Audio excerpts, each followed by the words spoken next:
Vencendo os momentos difíceis.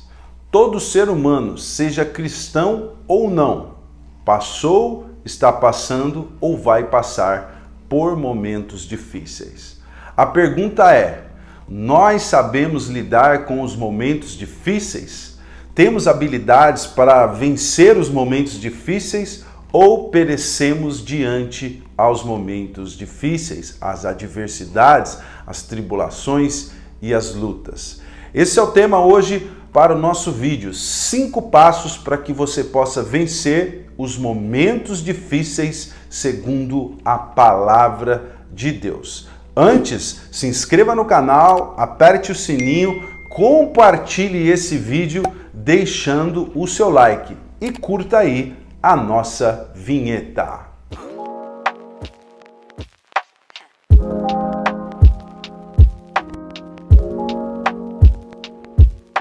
O texto que eu quero me embasar se encontra no Evangelho de João, capítulo 16, versículo 33. Jesus falando aos apóstolos: Tenho-vos dito estas coisas para que em mim tenhais paz. No mundo tereis aflições, mas tende bom ânimo, eu venci o mundo. Algumas verdades sobre as adversidades. Primeiro, o que é adversidade? A adversidade é uma ação contrária que sobrevém na vida do homem. Repito para você, a adversidade é uma ação contrária que sobrevém na vida do homem, na vida da mulher. Frustrações, decepções, perseguições, momentos difíceis. Tudo isso é adversidade. Uma segunda verdade sobre o que é adversidade, ela tem 3 níveis. No Evangelho de Mateus capítulo 7, versículo 24 seguintes, Jesus disse: Todo aquele, pois, que ouve estas minhas palavras e as pratica, é semelhante a um homem prudente que edificou a sua casa sobre a rocha. Vieram rios, adversidades, vieram enchentes, tribulações, sopraram-se ventos e combateram contra aquela casa, lutas. Então nós passamos por 3 níveis de adversidade: leve, médio e profundo. E eu vou falar sobre isso durante este vídeo. Tem muita gente que pensa assim: eu aceitei Jesus, entrei na igreja e não vou passar mais por momentos difíceis. Isso é auto-engano, isso é mentira, porque o próprio Jesus, a própria Bíblia diz que nós teremos dias difíceis. O que vai fazer a diferença, como eu disse e repito, é como nós lidamos com os momentos difíceis. Uma terceira verdade sobre adversidade, sobre momentos difíceis, tribulações e lutas é: toda adversidade abala as nossas emoções. E todas as vezes que nós agirmos movidos pelas emoções negativas e tóxicas, pereceremos. E é por isso que hoje eu quero trazer para você palavras de instrução. 2 Timóteo 3,16 diz: Toda a Sagrada Escritura é divinamente inspirada por Deus, apta para educar, corrigir, redarguir e instruir todo homem e toda mulher de Deus para que sejam perfeitos em vossa obra. E é sobre isso que eu quero falar. O primeiro passo para que você possa vencer os momentos difíceis, as adversidades, é Provérbios 13:16, que diz que todo homem prudente pensa antes de agir. O tolo, porém, age na insensatez. Como eu disse, quando você está diante de uma adversidade, a sua emoção é abalada. E todas as vezes que eu e você agimos movidos por essas emoções, a probabilidade é que perecemos. Então, é preciso treinar a mente para que você pense antes de agir. Porque tem gente que lê o versículo e acha que já vai estar pronto para vencer as adversidades. A neurociência explica de forma natural aquilo que Deus criou de forma sobrenatural. Vou explicar. A mente é um sistema biocomputacional, ou seja, funciona por meios de programação. Tem pessoas que agem automaticamente, que têm um comportamento reativo, porque a mente está programada a reagir diante dos momentos difíceis. Aí Provérbios diz, não, você não tem que reagir, você tem que agir. E para que isso aconteça, você precisa repetir, repetir, repetir. Está passando por um momento difícil? O que você tem que fazer? Parar, pensar, analisar, buscar uma solução e agir. E isso nós aprendemos na inteligência emocional. É a comunicação entre o sistema límbico e o córtex pré-frontal. A ciência chama de fricção límbica. Então, quando eu repito, eu fico programado a ser uma pessoa ativa e não reativa. Entendeu? Provérbios está dizendo isso. Todo homem prudente pensa antes de agir, mas todo homem tolo age sem pensar. Mas para que eu pare, pense, analise e busque uma solução, eu preciso programar a minha mente.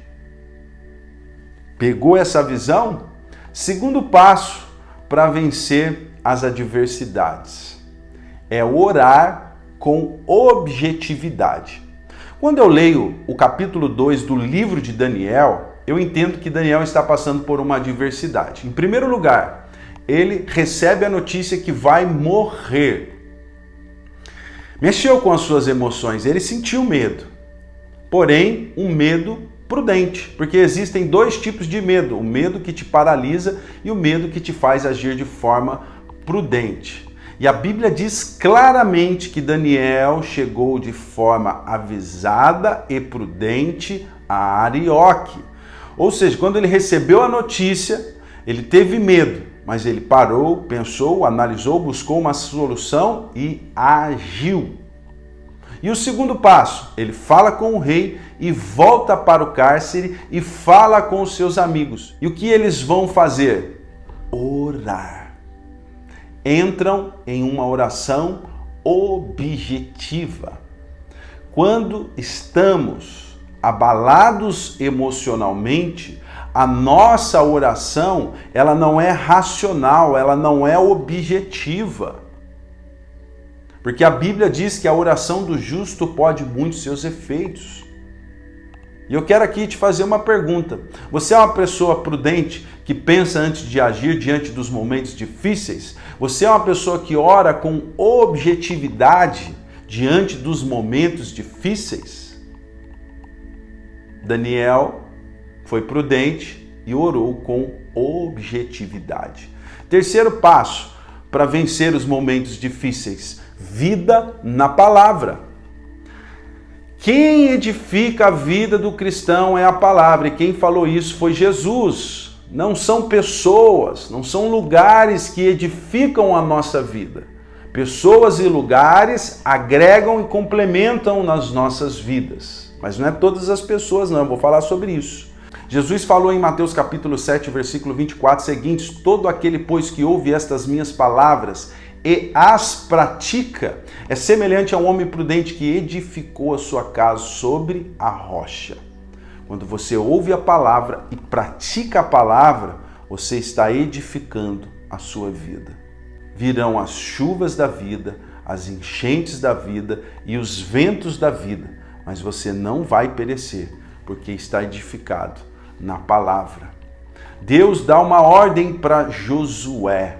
Josué, da mesma forma que eu fui com Moisés, serei contigo, aonde você pisar a planta dos teus pés, ninguém vai te vencer. Mas, tenha vida na palavra, ouça a palavra, medita de dia e de noite na palavra, estude a palavra, pratique a palavra, anuncie a palavra, porque se você fizer isso, você terá sucesso. Tiago também, em sua epístola, diz: não sejais somente ouvintes da palavra, mas praticantes dela. Hebreus 4:12, a palavra de Deus é viva e eficaz.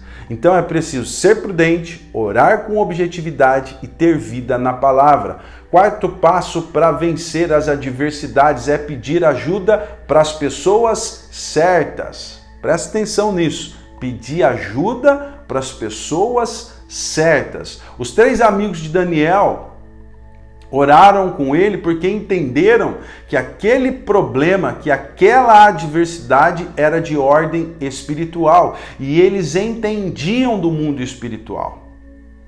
Quando nós estamos passando, por exemplo, por uma adversidade no casamento e vamos pedir ajuda para uma pessoa que é frustrada no casamento, ou que não é casada, ou que não sabe lidar com as questões do casamento, isso pode trazer prejuízo. Está passando por uma dificuldade no trabalho, por uma perseguição, e tem pessoas que superaram isso, peça ajuda para essas pessoas. Está passando por um problema pessoal, peça ajuda para pessoas espirituais. Quer vencer adversidades? Peça ajuda para as pessoas certas. E o 5º passo para se vencer adversidades é ser cheio do Espírito Santo. Porque o Espírito Santo é poder. Paulo, na sua carta aos Romanos, capítulo 6, versículo 10, ele diz: finalmente, irmãos, fortalecei-vos no Senhor na força do seu poder. E Jesus dá uma ordem para os seus discípulos: ficai em Jerusalém, para que do alto sejais revestidos de poder.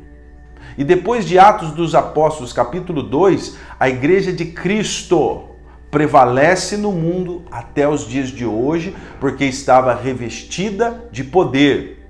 E eu pergunto para você, a igreja passou por adversidades, por tribulações, por lutas? Passou, mas ela venceu, porque estava revestida de poder. O que aconteceu em Atos dos Apóstolos, capítulo 2? E todos ficaram cheios do Espírito Santo. Então, se você quer vencer adversidades, siga estas instruções. Número 1, seja prudente. Número 2, ore com objetividade. 3, tenha vida na palavra. 4, peça ajuda às pessoas certas. E 5, seja cheio do Espírito Santo. Tá bom? Se você curtiu esse vídeo, mais uma vez eu vos peço, se inscreva no canal, aperte o sininho, deixe aqui o seu comentário, compartilhe esse vídeo deixando o seu like. Que Deus te abençoe e até a próxima.